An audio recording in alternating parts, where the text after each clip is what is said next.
Hello and welcome to the shed with myself, Trevor. How is things this evening? Tonight, I'm delighted to be joined by a good friend, Matt from the UK Bills. Matt, you're very welcome along to the show. How are you keeping? Thank you for having me. It's been a while since I've been in the shed, but I'm keeping well, keeping busy, keeping up appearances, and looking forward to the season starting. Yeah, you're very welcome along. Yeah, the season it's almost upon us. Training camp is starting. How do you feel about it, and the build up to where we are at this minute? How do you think things have gone so far? Well, I mean, you can look at it in two different ways, really. With it, I mean, with training camp coming up, it's to see how all these new pieces fit in because we all know that during the off season, we went a huge, well, not a huge, we went a big rebuild on that defensive side. Obviously losing trading Elam, losing a fair few players, and obviously getting in Joey Bosa, bringing back White and Jackson, filling in the roster spots with Hoyt and Ogajobi, and obviously the draft picks. It'd be interesting to see how that defense shapes up. And you've got a second year of Bobby Babich. You've got a Bobby Babich who's had his feet under, got his feet wet, knows what to do, and knows what's doing. We can just hopefully now see an evolution from him. I think that's the key for this training camp, and literally that's the main part. You're going to actually challenge this team and find out how this team is. As much as you love to say mini camp and OTAs, they're just non-padded practice. You can't hit people. You can tag them, but you can't hit them. So we won't know the true effect on how well this defense is until later or till training camp, till they put the pads on. Exactly, and hopefully we'll get an indication in the next few days how it's going to go. With some of the signings that we've brought in, Michael Hoyt and Larry Ogunjobi, both of them guys have a 6-game they're suspended for the first 6 games of the season. Now, what's your thoughts on that? And if you could redo it, and you were the GM, would you do it again? Yeah, I'd still keep him. I'd still make the signings. I think I can't remember which one it was. It was one that he didn't necessarily have to declare to a in a medical. I think if I remember rightly, I think that might have been Hoyt or something. But with that, you've got a guy in Ogajobi who can play the one tech and actually be that backup to Jones. And Hoyt, you've pretty much got a Swiss Army knife in that defense. So he can play a bit of edge, he can play a bit of defensive tackle. He's played a bit of safety and a bit of linebacker. So he's a jack of all trades, hopefully a master of all. Hopefully. But I would if I'd still make those same moves because the fact that McDermott loves to rotate that defensive line, and you see it every year that they take about 10, 11 defensive linemen into season. They'll rotate. They're not like other teams who will try and stick their best 4 out all the time. The Bills will rotate. You'll have different combinations. You may see Rousseau kick in on the inside. You may see maybe a 3 front and all that. So I would keep them and actually say that I wouldn't even change it for a world. You've got strength and depth now, and you've got another chess piece for Babich to play with. Yeah, and the other thing with it as well, the 6 games that they're missing, when they come back, they'll be fresh. You know, it'll be their start. They'll be hungry, or you would hope so, you know, to get into the team and make an impression. So it's not an ideal scenario, but with them coming in, if we're 6 games in and we've got any guys that need a bit of a rest, you can put them in and give them more time. Yeah, I mean, you look at it. They come in, they miss the first 6 games, as you say, so they'll miss up to the Falcons.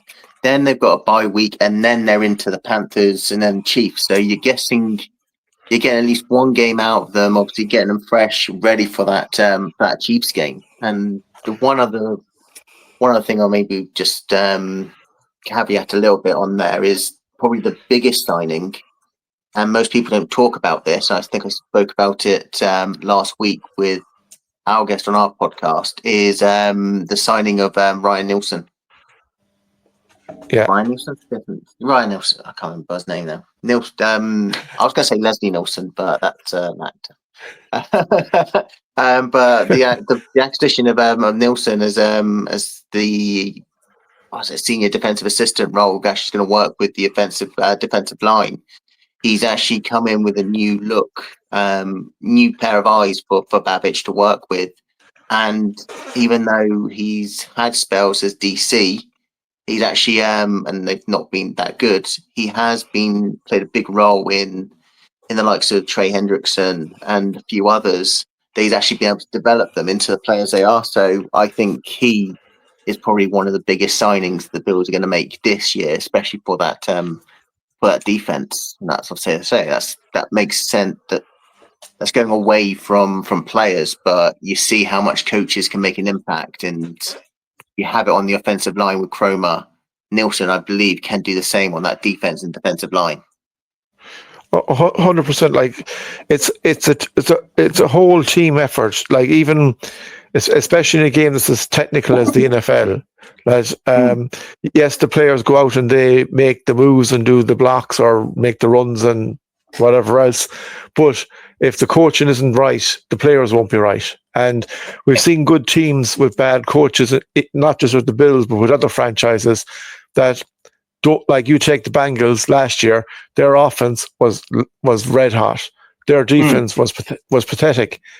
You know, it comes down to the coaching and how things are set up. Yet you had Hendrickson, one of the top guys in the NFL, top defensive guys in the NFL last year, playing for the Bengals. Yeah.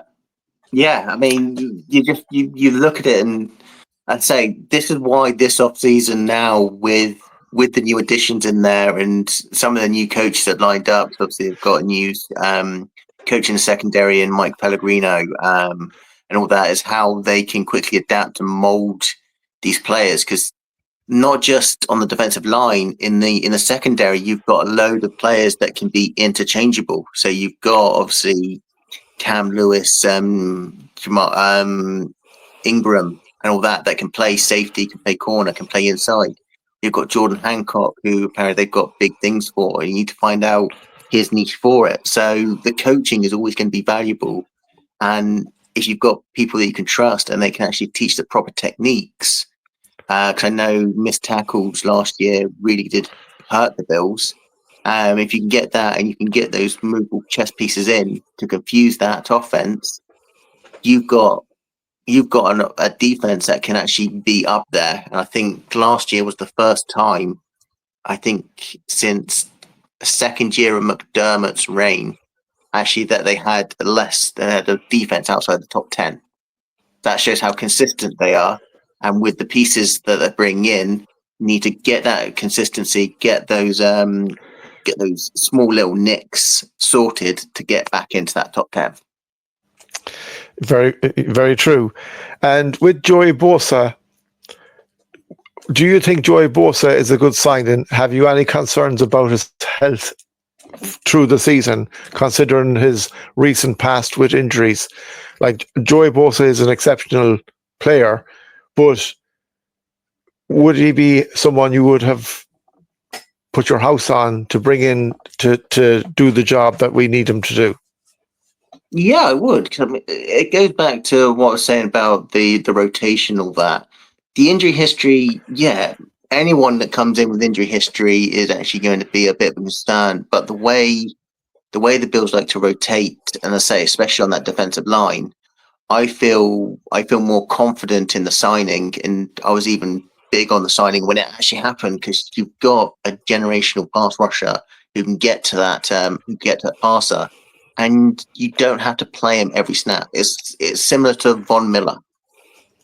You look at Von Miller, when he came in, he started becoming he was a bit more in the face, first up and always up. But then they slowly started, actually, obviously injuries didn't help, slowly started becoming more of the rotation and still became effective. And I can see the exact same thing to Joey Bosa. I mean, you've got Rousseau on the on one side.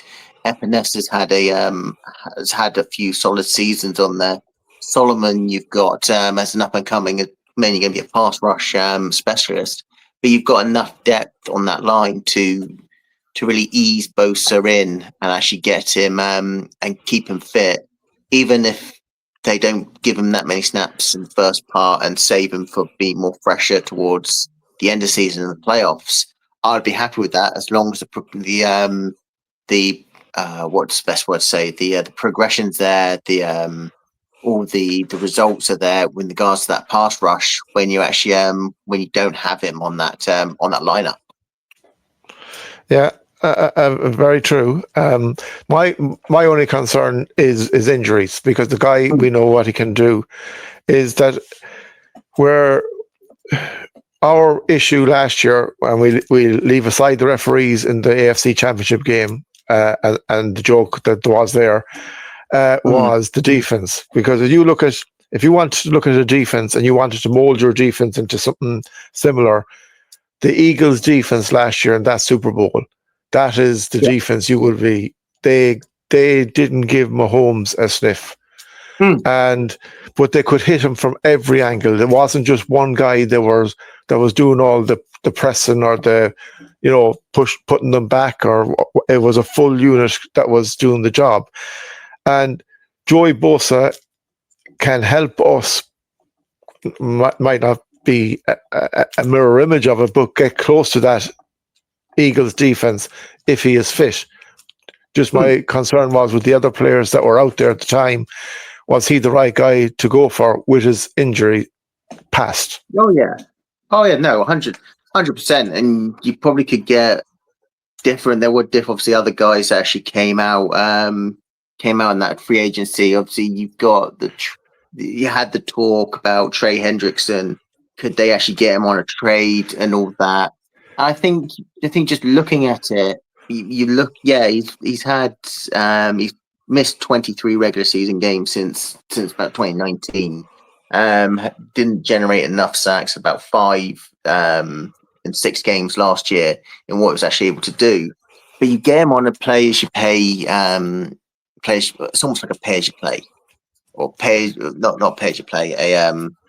Earn or just earn it. It's a win-win for the Bills. Just you get a guy, or win-win for both. For the Bills, you get 1 year production. If anything, if he comes good, they can either re-sign him or they can actually let him walk and get a compensatory pick. Because if he has a breakout season again, you're going to at least get a 3rd or 4th round pick for him. And for Bosa, you're getting $12 million for a year to potentially be in a rotation. And actually, and if you do well, you're going to have that big contract potentially waiting, which would probably be his last contract. It'll be what, 31 going into the season. And I just think what the Eagles have done, it's the league nowadays is more of some sort of a copycat type league. And the Bills have always tried to be that copycat. Like, obviously, when they knew the Chiefs were going to constantly beat them, they tried to actually stuck up on edge rushers. That didn't work, so they had to change it up, maybe the offense. It really makes think on how well they can actually chase it, and if that Eagles blueprint is the right blueprint, or if there is something to mix and match in, which gives you a whole back to the pass rush versus coverage debate. But everyone's seen what the Eagles have done, and you've seen that Mahomes wasn't comfortable last year. It wasn't the Mahomes that we know, and that was mainly due to the pass rush. And even if you save Bosa for that game, you've got Rousseau, who should have a breakout year, and you've got that defensive line going.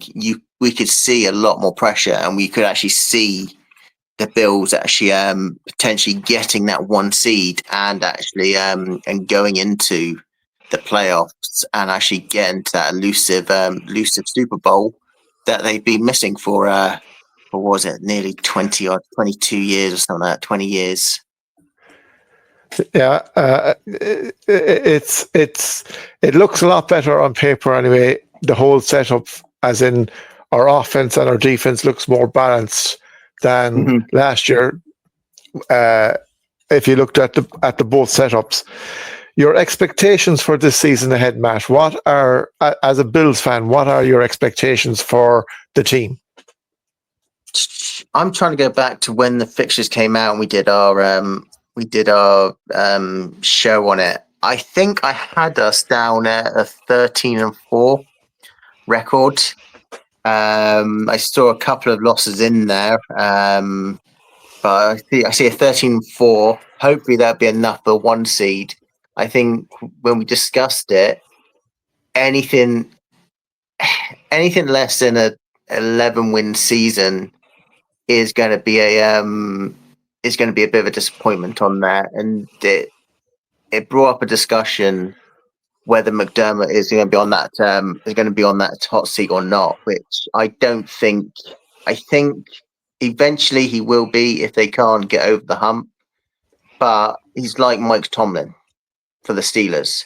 He guarantees you every year playoff. So he's got that in the bank, but anything less than 11 is a poor season. 10 maybe you just get lucky with, but I've gone for, was this 13 or did I go 14? I can't remember. I was about the 13 to 15 range, but I think it was 13-4. I had my record as for this for the season, because you just look at the games. All the big games are spread out. So obviously Ravens first, then you got the Chiefs halfway through the season, Bengals just a little bit later, and then obviously the Eagles towards the end. They're your key games in essence. So in any way, this could actually swing around, and you could see it not just from the Bills, but in other teams that if they get to a point where you get to the Bills-Eagles game in December, you could see the Eagles actually, if they've wrapped up the division, they could actually rest players for the last couple of weeks. So that gives you a bit of momentum. Maybe that gives you a bit of false impression that if the Bills won that, could they do it? Could they go all the way? But you just look at the teams and you think anything can happen. The Bills could be anywhere from number 1 seed to number 3 seed. Yeah, like there's going to be teams knock around your Ravens, your Chiefs, possibly the Bengals this year in the AFC. So if we could get number 1, it would make things an awful lot easier. Heading in, you get the extra rest week, and then you have all home games to the Super Bowl. Fingers crossed. In our division, yes, I'll go on. I was going to say, you look at the other schedules. If I just take the Chiefs and the Ravens, for example, I mean, you look at the Chiefs schedule. By the time they get to us, they could have lost about 3 or 4 games, because you look at how they start. Chargers, give them a run for money each time. They've got to face the Eagles. Giants, they'll probably win. They've got to face the Ravens, which they could actually could lose. Face Jaguars, which they'll probably win. Face the Lions, which they could lose. So you potentially have 3, possibly even 4 losses if you look at the Chargers. And then you have the Raiders, Commanders. So they've got a tough run of schedule. So you can see at least 3 or 4 defeats in there. And then the Ravens, they've got obviously us. They've got the Lions, the Chiefs. Really, as the only as the main ones in the first 6-7 weeks. So looking at that, you could honestly see the Bills having Chiefs when they've lost 4 or 5 games, and it'd be a shootout between the Bills and the Ravens. So anything can happen in that. Exactly, and the only thing with the Ravens is our division, I'll talk about in a second, but in AFC North, like you have the Steelers. Tomlin is under pressure this year. You have the Bengals. They're under pressure because their defense needs to get sorted. But if them 2 teams can get into any rhythm, like the Bengals only lost to the Ravens on an overtime game and I think it was a final play last year. So both games, there was nothing between either side. So like it's the Ravens, they could win them and they could lose them, but there's three teams to play against in that division. Whereas in our division, as I'm going to talk about now, we should be far enough ahead that we can stay ahead of the Dolphins, Patriots, and Jets. Even though, in my eyes, the Patriots, I think, could be our closest rivals. The Jets have improved because I think Aaron Glynn will make them improve. And the Dolphins, I don't have any faith in Mike McDaniel, so they'll win games, but they won't challenge. What do you think? As much as I like to see the optimism on there, I can't, especially with the Dolphins. I still can't rule them out for challenging on there. Jets, I think will finish bottom. Yeah, there will be improvement on there, but you're going into the season with Justin Fields as your quarterback. You've lost they've lost Devontae Adams. They've lost a few key pieces on both offense and defense. And yeah, Aaron Glenn actually had a great season as defensive coordinator for the Lions. Yet we put up 40 plus points on his defense last year. So I think they'll more likely end up bottom but improve. I still would not rule out the Dolphins because even though they traded Ramsey for Fitzpatrick, you've still got Hill. They've still got some good players in there. They still got the speed at running back, and even when he's healthy, Tua can be not an elite number one, but he can be a really good. He could be in the category just below the elite, the good quarterback tier, when he's healthy. And as much as everyone wants to laugh at the Dolphins and all that, they are underrated. And I know this is probably going to sound weird coming from saying about a divisional rival like Dolphins, but I think they could be in and there out there for the in the mix. But I think, as like you, I think the Patriots will push them hard for that second spot. I think it will take a second year before they can actually challenge the Bills, because Vrabel is a very good coach. They've made some astute signings and astute draft picks. However, it's that chemistry. Like the Jets, they've got a new coach implementing a new system with a load of new players on there. How quickly can you adapt? Dolphins, they've had a major turnover, but they've retained a core in there. And obviously the Bills on offense, we've pretty much not lost hardly anyone. A couple of wide receivers, which we've actually we've replaced, and then just done a little bit of a rebuild on defense. At the end of the day, like we said earlier, it's down to coaching and who can adapt in the quickest time and actually put the wins on the board early to give themselves a lot more of a breathing space when it comes to divisional records. Yeah, and I agree with you. The only thing that turns me off the Dolphins, other than them being in our division, is if anything happens to her, and I hope it never does, but if anything happens to her, they've tried that before. They're spent. Even with Hill, Waddle, their running backs, they. And my other thing now that I've questioned about them since last year is Hill wanted out at the end of last season. Now, whatever was talked behind the scenes, but that's fine. And if the roses are red and the violets are blue and things are going well for them, you won't hear a peep. But if they hit a wall, Hill is the kind of guy that can throw the toys out of the pram again in a blink. Yeah, it's the lack of discipline that McDaniel seems to actually have in that locker room. The fact that you look at the Bills, you look at the culture that McDermott brought in from day one, and every player, whether it be a draftee or a free agent that's come in, buys into that. That's the one thing that Miami don't have. They don't have that culture in there. They don't have that blue collar, hard-working culture. And yeah, God forbid if anything does happen to the Dolphins. Can I swear on this show? Or are you going to bleep it If you out? want. No, you can swear away. If Tua does get injured, the Dolphins are fucked. I'll just plain fucked because I don't know who their backup is now. Because obviously they did have Skylar Thompson, but he's buggered off to No, Zach Wilson is their backup, that. the That's former even Jet. worse.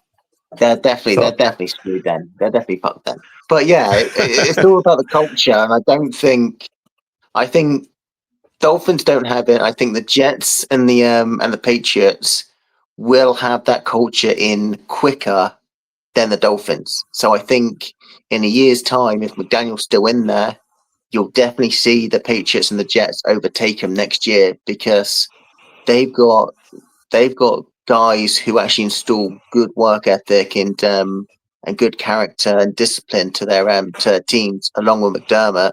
So you'll definitely see probably at the end of the year or next year if McDaniel stays on that culture staying the same in Miami and them becoming the bottom feeder of the division. yeah, and looking forward to it. It's Highmark Stadium's last season. Mm-hmm. Now, I have to say I was privileged and lucky enough to see it last October.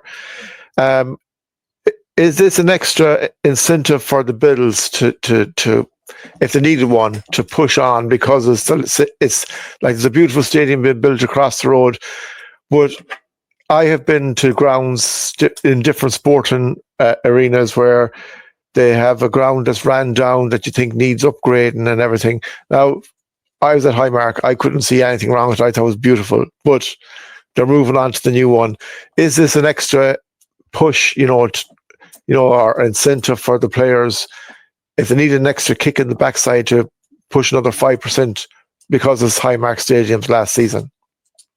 To be honest, I don't think so. I think the motivation will be there regardless of if it was their last or their first in there. I mean, obviously, the incentive to open up the new stadium, dropping the Super Bowl championship banner will always be there. But I don't think, in a way, it's that extra motivation. Obviously, they've got a hallmark presentation. You'd like to have play on awards and to make it a hallmark moment that they actually they get to the Super Bowl and win it on there. But I don't see it as extra motivation. I think it'll be in the back of the mind.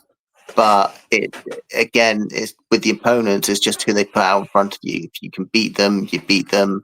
Maybe if they do get the 1 seed and they get through to the championship game, yeah, you've got that momentum. And you look at any other stadium on the last game in that stadium, the atmosphere is always rocking. And I was reverted back to West Ham when they left Upton Park. That last night was electric in there. And if the Bills do get to the championship game and they host it, yeah, there's your motivation to end the time at Highmark actually on a high. And it's one of the regrets I've actually had that I've never been able to get to it, and I won't be able to get to it before it gets knocked down. So that's my one big regret of what I've done in the past that I wish I could actually take back and turn back time and actually head to the stadium for once. Yeah, but there is that. But the only thing is, whenever you do get there, the new stadium is absolutely. And I only seen it when the cranes were there, but I've seen the glasses going in on the front now. It looks something else. Like, I hate saying this because I'm an Arsenal fan, but it looks like Tottenham Stadium and Tottenham Stadium. Don't swear that word. Seriously. But Tottenham Stadium was amazing the day I was there in London, and it'll be an upgrade even on that, as in how it's designed. But the size of it, the shape of it does look very similar, unfortunately. Yeah, and okay. As I say, I have never been Highmark. Obviously, I see it on TV and from videos of people send in there. Obviously, the atmosphere as it is electric at Highmark, as it is, and it's wide and open on the terraces. When they go to the new stadium, it's going to be a lot more compact. If you're looking at the Tottenham Stadium, it's a lot more compact. And if the Bills Mafia can make a noise with an open air stadium going so far back, just think of the advantage you're going to get next year when you've actually got those players, those fans literally on top of you, screaming and shouting, especially for opposing teams and opposing quarterbacks. So in a way, out with the old, in with the new could be a blessing.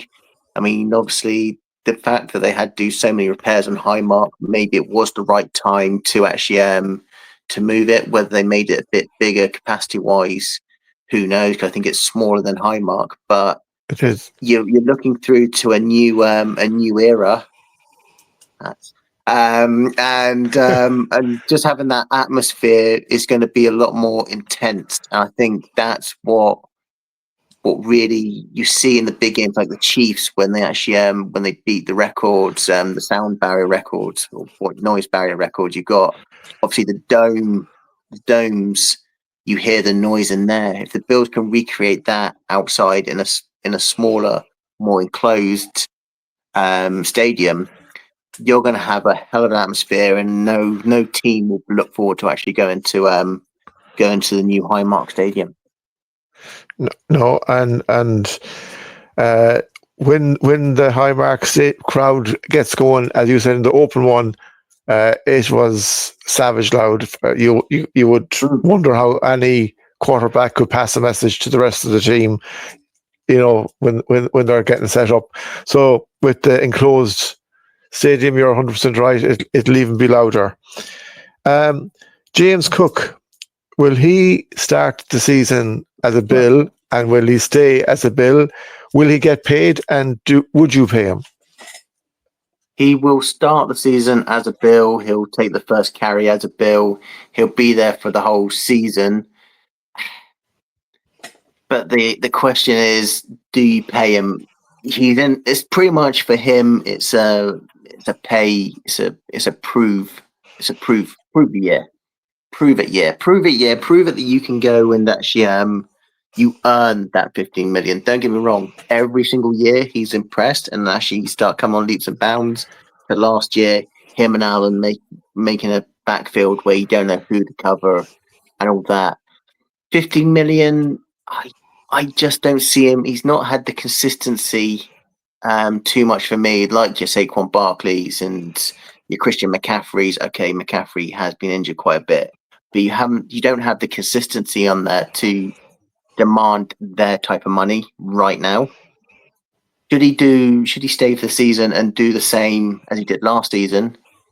There is your argument. Yeah, he deserves that.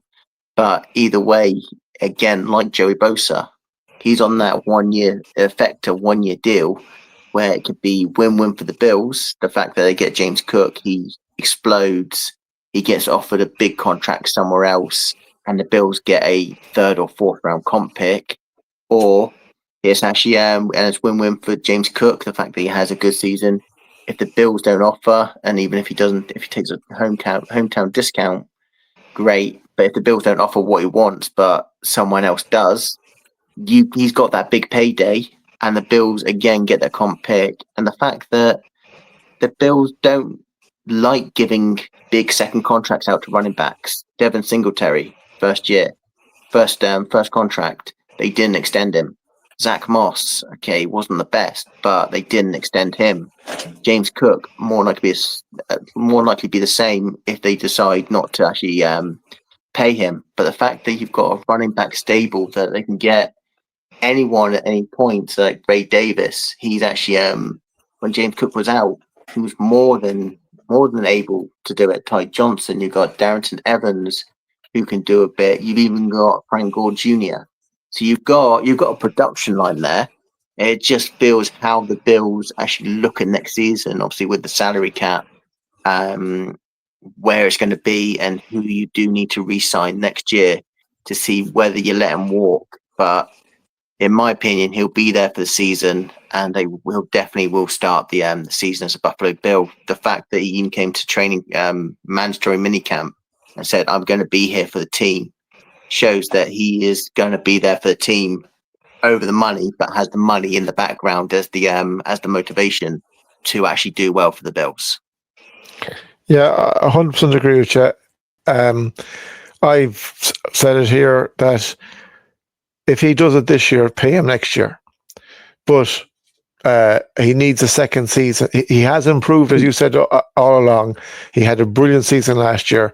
But if he can do that again this year and even add 2 or 3 more touchdowns or 2 or 3 more big plays in with it, then give him his money, keep him, because Ty Johnson, Ray Davis, they're brilliant. But he, as you said, him and Josh Allen, when they're together, teams don't know what's going to happen. And, Yeah. So, but let him prove it. Yeah, and you look at the draft as it is. You can get good running backs in lower rounds. Look at Bucky Irvin for the Bucks. I think he was a 4th or 5th round pick last year, and he had a good season. You can get these type of guys. I mean, Carlos Williams, when he was a Bill a good few years ago, he was a 5th round pick, I believe. He actually became a decent, not a great running back, but a decent running back one that you could actually depend on in certain games.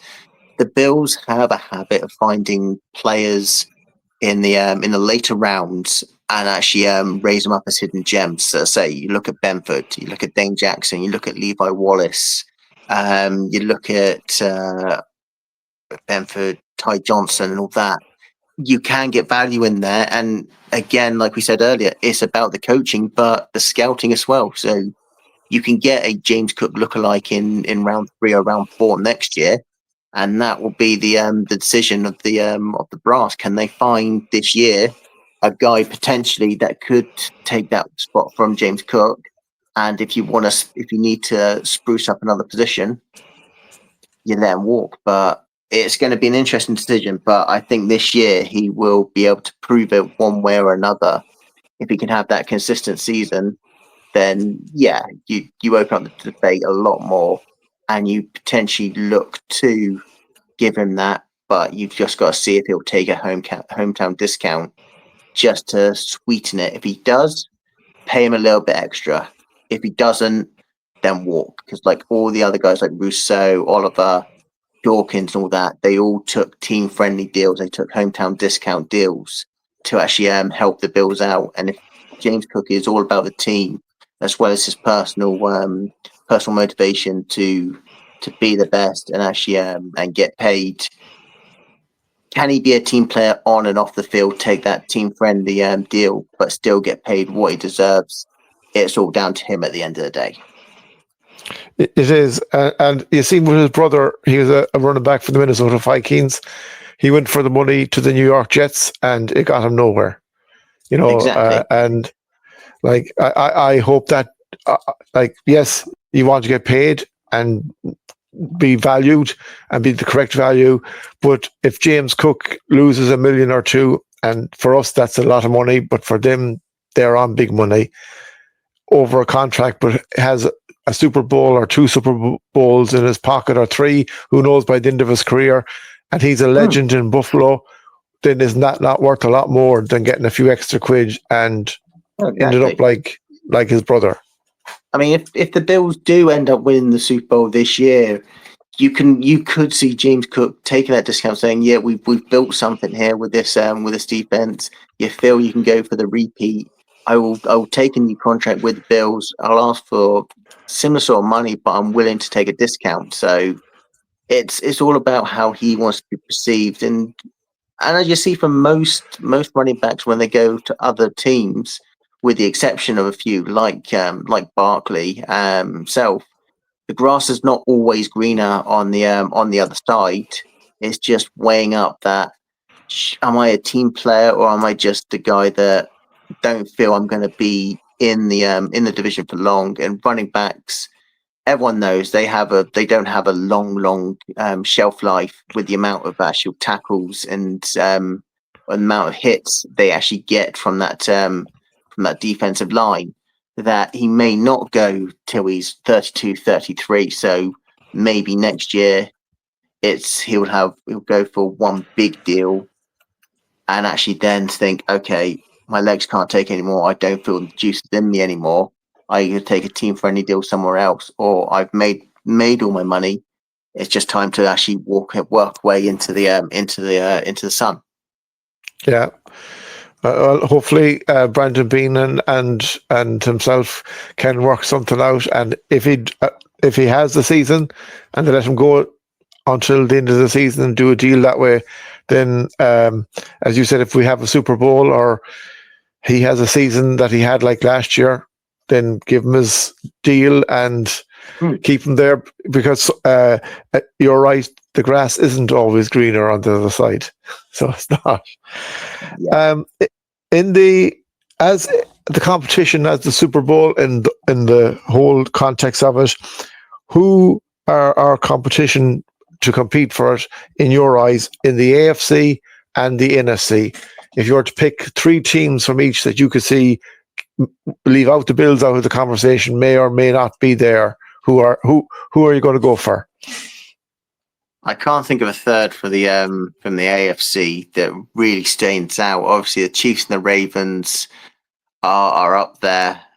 Third team from the AFC. Can't see Pittsburgh. Can't see Bengals. Possibly Titans. No. Texans. No. Colts. No. Jags. No. Dolphins. No. Patriots. No. Thing. No. I think at a push, you're looking at potentially a toss-up between maybe the Texans, the Bengals, and the Chargers. If you take the Bills out, so if you want the 3 without the Bills, there'll be Ravens, Chargers, Ravens, Chiefs, and 1 of Chargers, Bengals, or Texans. I just can't. I can't put my money on any one of them, to be honest. But if you had to put a gun to my head, I would probably say the Texans a lot more than the Bengals, just for the whole shit show of their defense recently, last season and this season, losing a few pieces.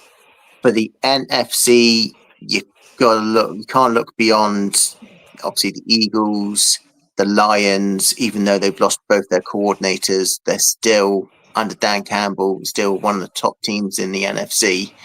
And the third one, because the NFC is so competitive, that's why we love the AFC, because you're not going to get so many teams actually fighting for the playoff spots. For the NFC, the third team, I'm going to go left field on this one, and I'm actually going to say the Green Bay Packers.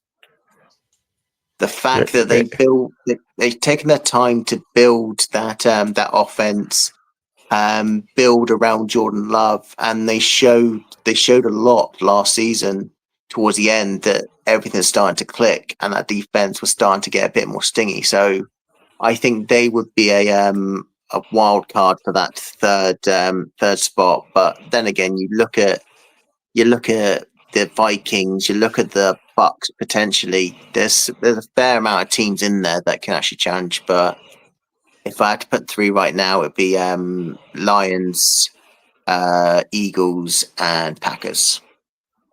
Yeah, you're correct in your thoughts. Like the NFC, there's so many different teams that could. I heard today on it was First Take, I think, where they seriously think that the Cowboys will make a push this year, because they have got Dak Prescott back and they have got George Pickens, and CeeDee Lamb gives them a lot more options to throw the ball to.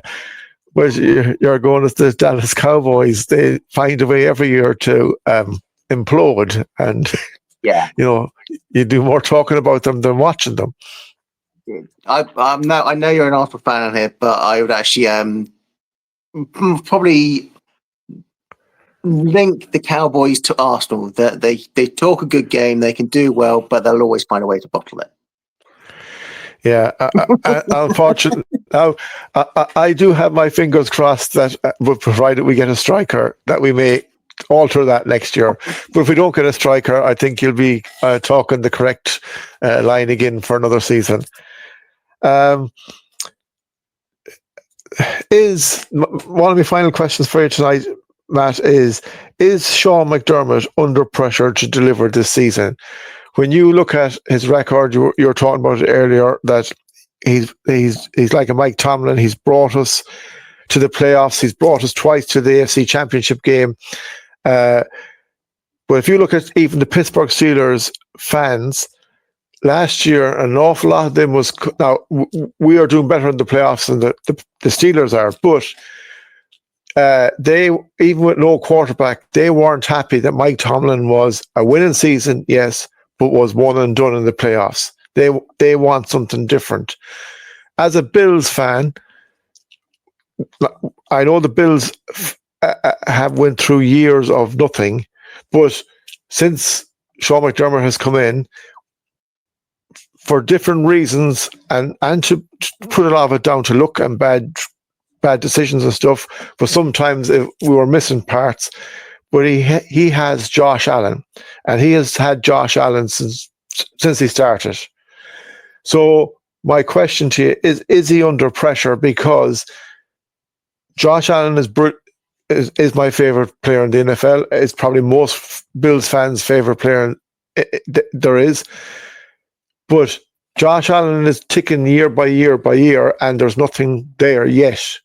So he's now got his defense set up. There's an awful improvement from last year's team. Our offense was the best offense in history for the Bills last year. Is he under pressure now this year to deliver, or do you think he has more time?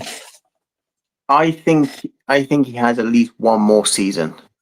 The fact that you're going into this year with a lot of change on that defense, the way they want to actually going from one system to another, trying to actually get the players to fit that system. I think he's got another year. So I think if the Bills bomb out and if they get less than 10 or less wins, then I could definitely see Terry actually making the call and getting rid of Sean. Again, he's like Tomlin. He's not had a losing season in God knows how long. Always gets him into the playoffs. Obviously, Tomlin has that Super Bowl win that Steelers fans or Steelers man brass actually keeping their back pocket on there. And I had a Steelers fan on our show a few weeks ago, and he was a bit oohing and ahhing on Tomlin. And with McDermott, I give him the year. Give him the year to mold with these players. If they can perform well this season, then you've got the building blocks to actually go. Anything less than a championship game would be seen as a failure. Not a massive failure that everyone would call for, that should call for Sean's head, but a failure, the fact that you have an offense who lost 2 players but gained 2 players who could elevate them even more in Moore and Palmer. And then a defense where you've got Joe Bosa, you've got obviously Hoyt and Ogunjobi actually injured. You've got Milano coming back. You've got Hairston potentially becoming that number 2, but you've also got White and Jackson in there playing for it. And then the question mark around safety, if they can get back into a top 10 defense and actually get to the championship game, he's safe for at least another season after that. But I feel anything less than the championship game next year, he's definitely going to be on that hot seat, and he'll have to have an impressive draft and free agency next year to actually to make sure he's not on that hot seat.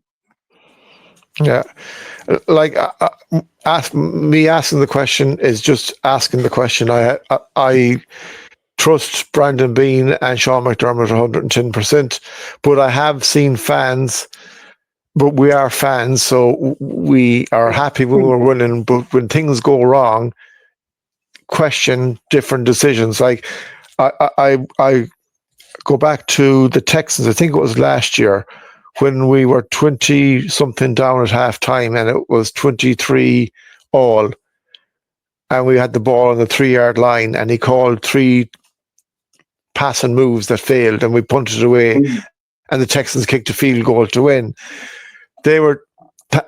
Now I will say, as the year went on, these things disappeared away, and I haven't seen him make too many bad calls since. But it comes a time where, not alone am I an Arsenal fan, I'm also from Mayo in Ireland, and in Ireland we play for the GAA Championship, and Mayo have been like the Bills, have been there lots of times but never crossed the line. But the time is, at some stage, someone has to stand up and say, we need to cross the line. We have, in my eyes, the best quarterback in the NFL, but that's just my eyes. I could have foggy goggles on. But he delivers. He is the MVP, and he has brought a team without stars to the level of been very unfortunate to be wrongly out of out of the AFC Championship last year. That's for another chat. But my point being is, you're going to get another 2, 3, 4 years of him at his peak. Now, I hope he has 20 years more. But in terms of at his very, very best, is McDermott under pressure, to get the most out of it? Yeah, I think the time bomb in a way is Josh Allen, as you say. He's the time bomb on there. He's approaching his 30s. Probably not going to last much longer. As in, after this contract, he may not. He may do a Tom Brady. He may not do a Tom Brady. And sorry for swearing again on the show by saying that name. The fact that he might do that, but McDermott is tied to Allen, and yeah, there've been you see these decisions, like obviously the 13-second game and a few other decisions where McDermott, like the game against the Bengals in the championship game a couple of years ago, I think it may have been the year that Hamlin actually died and resurrected. The fact that he called more soft coverage rather than press against the teams, and you see him do that and not adapt when you clearly see that adaptation actually is needed. And yeah, there are ways where you can see Bills fans come for it, especially when they're not winning. And being a West Ham fan last year was actually was exactly the same for us. The last 2 seasons was exactly the same for us with Moyes and Lopetegui in there. We just wanted them gone, and now we're waiting and seeing with our new manager. But it all hinges on performances. If he can get it out the players and they fall short in the championship game due to a fluke of a play, then there's nothing really you could do. Say if the Chiefs and they got a double doink right on the last second when they could to win it, you're not really going to actually can't really blame anything on there. It's just one of those luck plays. But there is arguments for and against. But the fact that he's given us all his time, bar his first season, playoffs, and the occasional championship game, I think he has at least one more season. But he's got to make use of Josh Allen when he's at his prime. Yeah, 100%, and hopefully, and fingers crossed, he will. Just one last thing: is there any? I know we're actually over our cap right now. We'll have to cut back a bit, but if Brandon Bean can find a few millions anywhere spare out of when he does the books, is there any set place or any player you would like to see come into the Bills just for the season, or are you happy with what we have? I'm kind of happy where I am where we are at the moment, and I apologise if we've gone over. When I get talking, I just get talking, and no, this is brilliant. If I choose one position, probably to look at least for this season, it would be safety. The Bills love Rap, and they're hoping that Cole Bishop will actually become the next big thing on there. But I think that is ultimately the weakest part of this defense and of this team. So if Brandon Bean actually managed to make money and have money available, I would have looked at safety as a position of need to actually to fill, because if you can get that fixed, at least one good safety on there. If Hairston actually has a good season, obviously we know what Benford and Johnson can do. if they can get one decent safety with those three cornerbacks in position, you've got you'll have a Raven style defense that you can elevate this team up. Yeah, 100%. I think I agree with you. It's if you could add one more, that would be the position I would go for too. But I suppose we're trying to make it the perfect scenario. But you don't know Taylor Rapp, Cole Bishop, Damar Hamlin. They could, turn out to be, have super seasons. Like for me last year, and a lot of people and thank God Damar Hamlin is alive and well and able to play. But I thought he improved an awful lot from the previous season. Now I know he was recovering from his illness and getting back on his feet, but he looked a lot more confident. He looked a safer bet. Still work to be done, but he was a guy. If he is our safety or part of it, I wouldn't be sorry this year to have him in. Yeah, I think that, and I think the one person you've got to look at is Derek Forrest. That he was actually before his injuries at Washington, he actually played well. He was actually a favourite of Ron Rivera, and the Bills brass see something in him. So I can see him challenging. But all it is, at the end of the day, it's how can Cole Bishop adapt and actually make that position his own, that we don't have to worry about who our backups are going to be. But yeah, safety would be the number one position to look at if you had to put money in my hands in the position to fill. Yeah, well, hopefully, Brandon Bean will come up with something. So, Matt, where can people find you on social medias and your YouTube channel or your podcasts and your Instagrams and all that? Well, on X or Twitter or whatever you want to call it, and Instagram, it's at UK_Bills.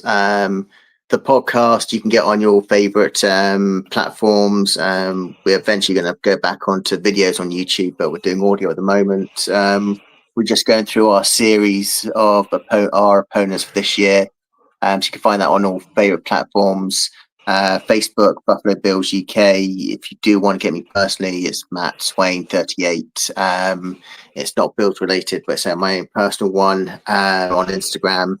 And yeah, just obviously keep following us, and obviously following yourselves, and we'll try to build this brand, this the Bills up in the UK and Ireland, like me and you always talk about off air. Yeah, we keep trying. I was so sad that the Bills didn't get the Dublin game. I bought the hype, believe it or not. So the week it was announced, was it on a Monday? On the Saturday and Sunday, there was 2 posts put up by 2 podcasts in America. One was saying Dion Dawkins was on some show, and another was saying Josh Allen was on another show, and they were both making an announcement about something important. And everyone put 2 and 2 together and got 6, and it was that the Bills were coming to Ireland, and I bought it. And look, at fair play, good luck to the Vikings and the Steelers, and it'll be an amazing occasion in Dublin. But I was gutted because it would have been awesome seeing the MVP in Croke Park. But one day, hopefully. And the tailgating as well. That would have been fun. Oh, it would have been something else. But anyway, look at Matt. Thank you very much for coming on the show. And we will get you back again during the season, and we'll have a chat and see how things are going.